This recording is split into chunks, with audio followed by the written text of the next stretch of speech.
காலையில் பார்த்தீங்கன்னா இட்லி தேங்காய் சட்னி வந்து டேரக்டாக சாப்பாடு வைக்க போகிறேன். ஆமாம்.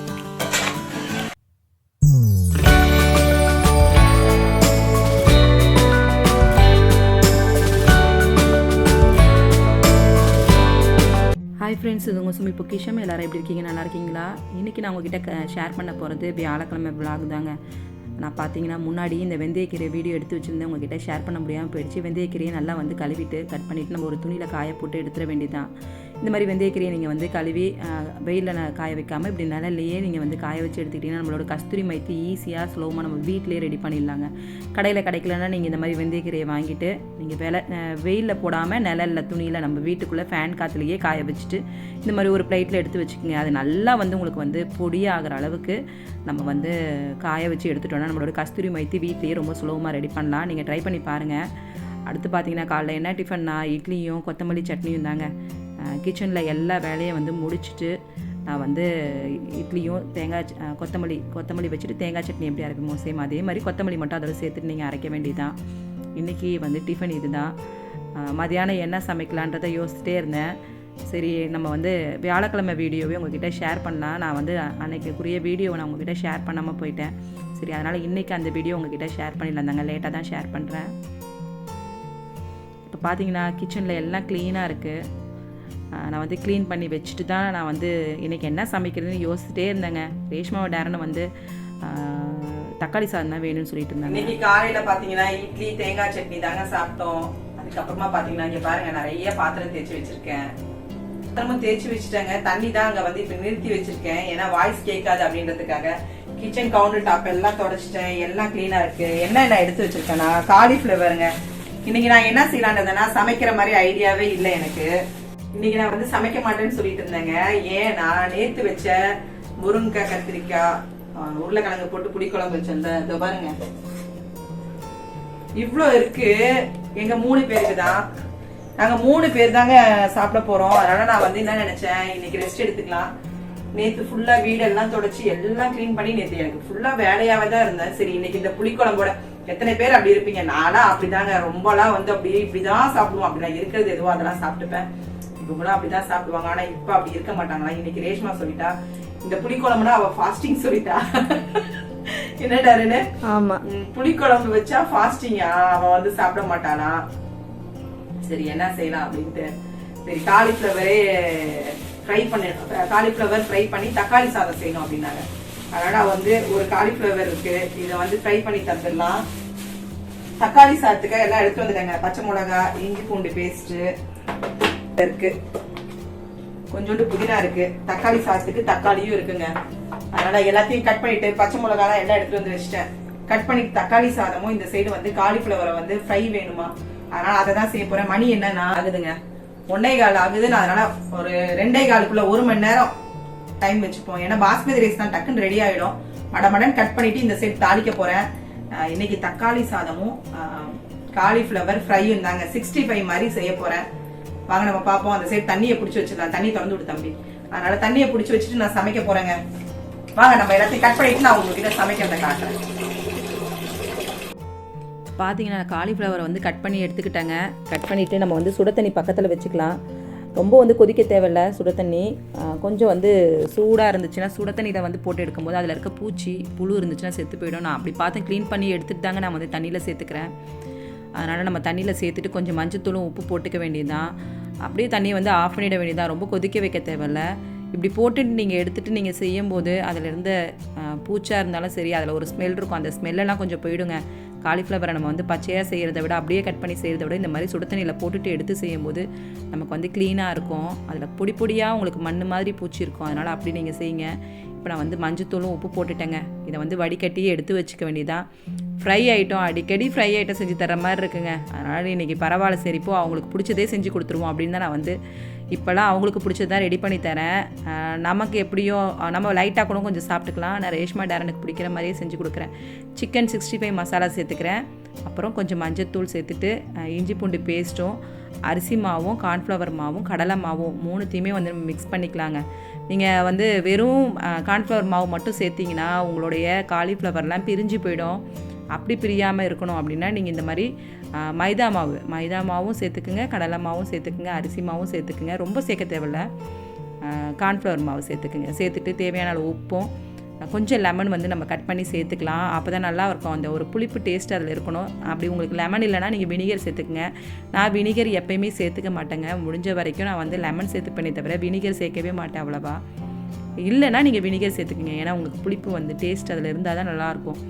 அதனால் அதை வந்து சேர்த்துட்டு நம்ம வந்து நல்லா மிக்ஸ் பண்ணிட வேண்டியதான். கலருக்கு வந்து நான் கொஞ்சோண்டு கேசரி பவுடர் சேர்த்துக்க போகிறேன். இவங்களுக்கு வந்து கலர்ஃபுல்லாக வேணும் அப்படின்னு தான் சொல்கிறாங்க. நான் எப்பயும் வந்து சிக்கன் 65 மசாலா சேர்க்க மாட்டேன். இன்றைக்கி சேர்த்துருக்கேன். ஒரு சமயம் கரம் மசாலா மட்டும் சேர்த்துப்பேன், ஒரு சமயம் இந்த மாதிரி சேர்ப்பேன். டெய்லியும் நம்ம எடுத்துக்கும் போது கடையில் வாங்குகிற மசாலானாலே கண்டிப்பாக அது கொஞ்சம் நமக்கு வந்து அலர்ஜி ஆகும். எனக்கு அலர்ஜி ஆகுங்க, எல்லாருக்கும் ஆகுமான்னு தெரியாது. எனக்கு கடையில் உள்ள மிளகாய்த்தூள், மல்லித்தூள், அப்புறம் இந்த மாதிரி கரம் மசாலா இதெல்லாம் நான் சாப்பிட்டேன்னா எனக்கு அலர்ஜி மாதிரியான ஒரு லைட்டாக ஒரு அரிப்பு மாதிரி, இருமல் மாதிரியான ஒரு ஃபீலிங் இருக்கும். அதனால் நான் முடிஞ்ச வரைக்கும் நான் வீட்டில் இருக்க மசாலா சேர்ப்பேன். அதனாலேயே நான் சேர்க்க மாட்டேன். அது இல்லாமல் நான் காலிஃப்ளவர் அவ்வளோவா சாப்பிடக்கூடாது. அதனால் காலிஃப்ளவர் சாப்பிடக்கூடாது. அதனால் அவங்க சாப்பிடும்போது அவங்களுக்குலாம் ஒன்றும் செஞ்சுக்காது, எனக்கு தான் அந்த மாதிரி ப்ராப்ளம் வரும். அதனால் சிக்கன் 65 மசாலா போட்டு பிரட்டி எடுத்து வச்சிடலாங்க. இந்த மாதிரி நீங்கள் கார்ன்ஃப்ளவர் மாவு, அரிசி மாவு, மைதா மாவு, கடலை மாவு இதை நீங்கள் எல்லாத்தையும் சேர்த்துட்டு நீங்கள் செய்யுங்க. எங்கள் அம்மாவே சொன்னாங்க, எனக்கு பிரிஞ்சு போயிடுது சுமிதா அப்படின்னாங்க அம்மா. அப்படி பிரிஞ்சு போகாமல் இருக்கணும்னா இந்த மாதிரி நீங்கள் செய்யுங்க. அதில் வந்து கொஞ்சம் மைதா மாவும் சேர்த்துக்குங்க, அரிசி மாவு ஜாஸ்தி சேர்த்துக்கணும், கடலை மாவும் நீங்கள் சேர்த்துக்கணும். எல்லாமே ஒரே அளவுக்கு நீங்கள் எடுத்துக்குங்க. அப்போ உங்களுக்கு சரிசமமாக எடுத்துக்கும் போது கரெக்டாக வரும். உங்களுடைய காலிஃப்ளவர் வந்து பிரிஞ்சு போயிடாமல் இருக்கும். லைட்டாக தண்ணி தெளிச்சுட்டு நம்ம வந்து கலந்துடலாம். அம்மா என்கிட்ட ஃபோனில் கேட்பாங்க, எனக்கு பிரிஞ்சு போயிடுது சுமிதா அப்படின்னாங்க. நான் சொன்னேன், நீங்கள் வெறும் கார்ன்ஃப்ளவர் மாவு மட்டும் சேர்த்து செய்யாதீங்கம்மா, அதில் இதெல்லாம் சேர்த்துக்குங்க. மைதா மாவும் கொஞ்சம் சேர்த்துக்குங்க, கடலை மாவும் சேர்த்துக்குங்க, அரிசி மாவும் சேர்த்துக்குங்க. என்ன அதனால் அப்படி செஞ்சு நீங்கள் பாருங்கள். பிரிஞ்சு போகிறவங்களுக்கு யாருக்காக இருந்தாலும் இப்படி ட்ரை பண்ணுங்கள். அடுத்து தக்காளி சாதத்துக்கு வெங்காயம் கட் பண்ணிக்கிட்டேன். ஒரு 3 பெரிய வெங்காயம் கட் பண்ணியிருக்கேன். 4 பச்சை மிளகாவை கட் பண்ணிவிட்டு, உங்களுக்கு காரம் எவ்வளோ தேவையோ, சில பேர் பச்சை மிளகா சேர்த்துக்க மாட்டாங்க.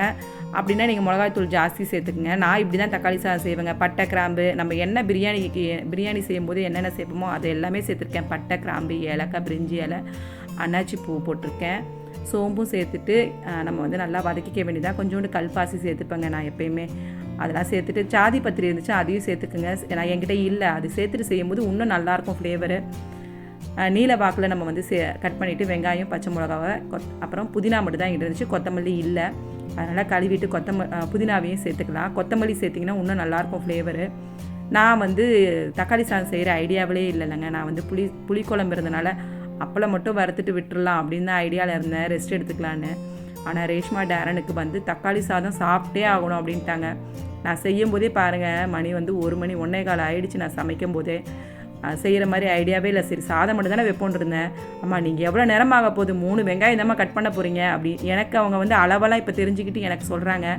நான் வந்து ஒரு 3 பெரிய வெங்காயம் எடுத்துருக்கேன், ஒரு 5 தக்காளி சேர்த்துக்கிறேன். ஏன்னா நம்ம தக்காளி சாதம் செய்கிறோம், அதனால் தக்காளி கொஞ்சம் ஜாஸ்தி சேர்த்தாதாங்க அதோடைய அந்த புளிப்பு டேஸ்ட் அதில் இருக்கணும்.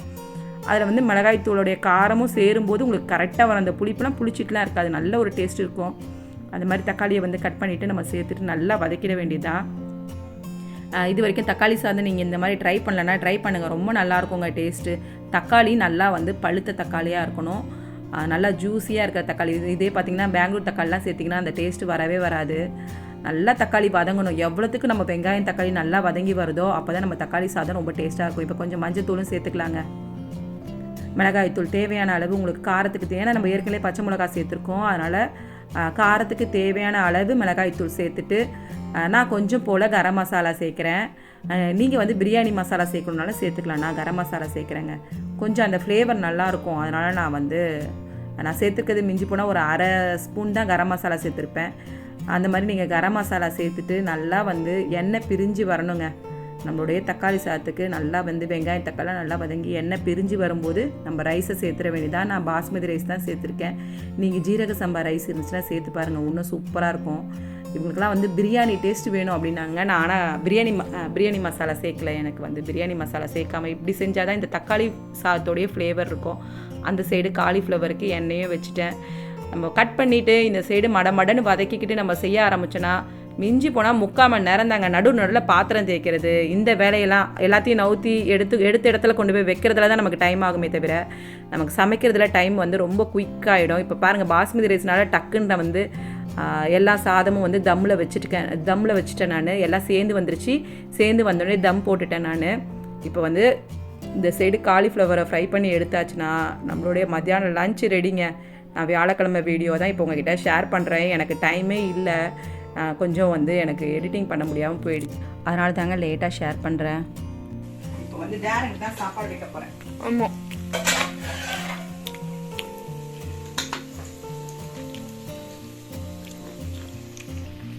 சூப்பரான தக்காளி பிரியாணி ரெடி ஆயிடுச்சுங்க. பிரியாணி மாதிரியே தான் வேணுமா? எங்கள் அம்மா பார்த்தீங்களா தக்காளியிலே பிரியாணி செய்வாங்க. உனக்கு வெங்காய பச்சடி வேணுமா டேரன்? வேணாம், வெங்காய பச்சடி வேணுமா? இப்போ நான் யாருக்கு சாப்பாடு வைக்க? டேரனுக்கு தான் சாப்பாடு வைக்க போகிறேன். டேரனுக்கு வந்து சுட சுட தக்காளி பிரியாணி. அப்படிதானே டேரன்? ஆமாம். பிரியாணி பேரு இங்கே ஃப்ரை ஆகிட்டே இருக்கும். நம்மளுடைய காலிஃப்ளவர் ஃப்ரை வச்சிட வேண்டியது. அவனுக்கு வெங்காய பச்சடி வேணாமா? டேரனுக்கு வந்து வெங்காய பச்சடி வேணாமா? இன்னைக்கு லஞ்ச் இதுதாங்க. அவ்வளோதாங்க, சாப்பிட வேண்டியதுதான். அடுத்து ரேஷ்மாக்கு வச்சுட்டு நான் சாப்பிட வேண்டியதான். இந்த வீடியோ உங்களுக்கு பிடிச்சிருந்தா கண்டிப்பாக லைக் பண்ணுங்க, உங்கள் ஃப்ரெண்ட்ஸோட ஷேர் பண்ணுங்க. அடுத்த ஒரு குக்கிங் வித் vlogல நம்ம சந்திக்கலாம்.